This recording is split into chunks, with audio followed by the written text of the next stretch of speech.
Desde o dia 10 de fevereiro de 2022, a proteção de dados pessoais consta entre os direitos e garantias fundamentais previstos no artigo 5º da Constituição Federal.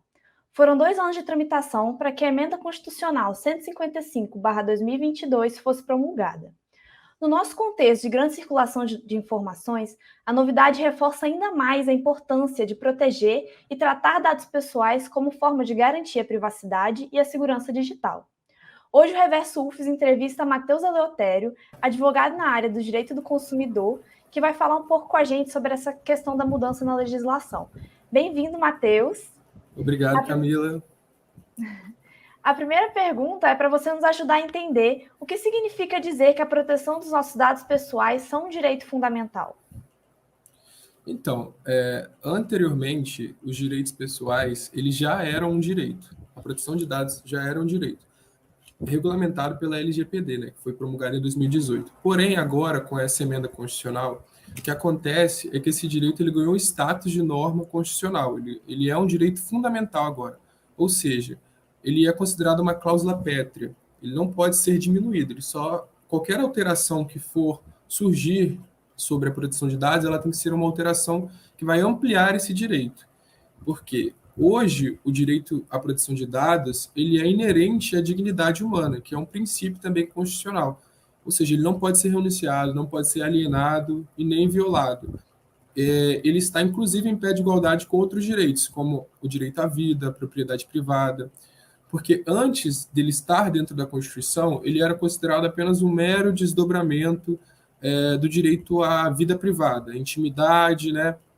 E hoje ele já é um direito autônomo, ou seja, ele tem uma força maior dentro do ordenamento jurídico brasileiro. E o que essa alteração significa na prática para a gente, Matheus? Na prática, ela dá uma força normativa maior à LGPD, ou seja, ela proíbe que estados e municípios criem suas próprias legislações acerca do assunto, até mesmo para haver uma segurança jurídica maior. Ela proíbe, por exemplo, que o Estado do Espírito Santo tenha uma lei de proteção de dados, até porque a Constituição Federal ela já coloca isso como um direito autônomo que não pode ser diminuído.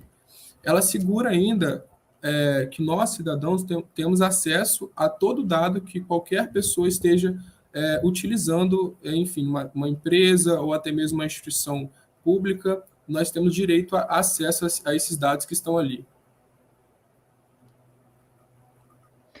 E você que lida com o público, as pessoas têm se conscientizado mais a respeito da importância de proteger os dados dela na internet? Então, Camila, desde o advento da LGPD, eu tenho observado algumas mudanças um pouco significativas em relação às empresas, às grandes instituições privadas. Elas têm passado por um processo de adequação à LGPD, né, para poder adequar os seus procedimentos internos. No entanto, em relação às microempresas e principalmente as pessoas, de modo geral, pessoas físicas, ainda há muita desinformação. As pessoas elas não entendem a proteção de dados, não entendem o seu dado pessoal, a sua informação, como um direito fundamental, como um direito que deve ser protegido, que não pode ser violado. Isso é um problema cultural que nós temos no Brasil, porque quando você vai, por exemplo, a uma farmácia, você fornece seu CPF como se fosse qualquer coisa, não é. A gente precisa sempre buscar saber por que aquele dado está sendo pedido, qual vai ser o destino que aquele dado que nós estamos fornecendo vai seguir, enfim. Hoje eu vejo que ainda há muito a se fazer, há uma falta de informação muito grande ainda a respeito disso, mas eu acredito que com essa alteração constitucional, com essa emenda, a gente conseguiu já uma grande conquista e vai continuar seguindo assim. Além da falta de informação, né, que você já citou, quais Sim. outras dificuldades que você vê que a população tem quando o assunto é proteger, né, compreender os seus direitos no âmbito digital? Então, como eu expliquei, eu vejo o acesso à informação como o principal problema, porque infelizmente no Brasil as pessoas elas não buscam compreender e entender os seus direitos de maneira geral, e não muda também no meio digital, né? As pessoas às vezes culturalmente, elas acreditam que a justiça é muito morosa, que os procedimentos são muito burocráticos, então elas acabam não buscando compreender melhor os seus direitos.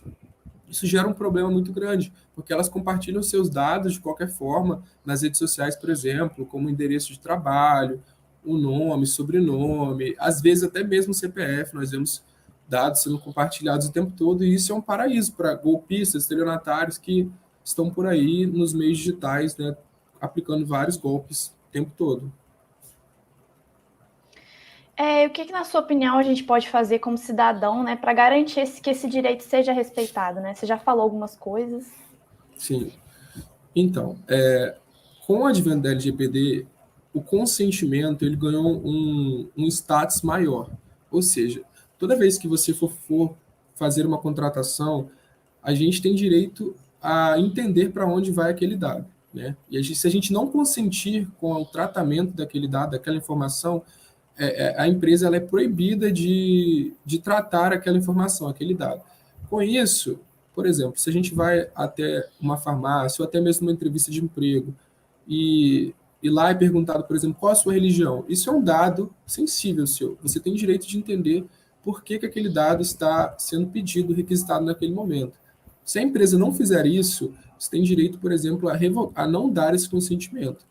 Caso você dê esse consentimento, posteriormente você pode revogá-lo a qualquer tempo, inclusive solicitar exclusão de dados. O que acontecia anteriormente é que muitas empresas, entre si, elas vendiam os dados umas para as outras. Por exemplo, grandes empresas de telefonia vendiam os dados para outras empresas.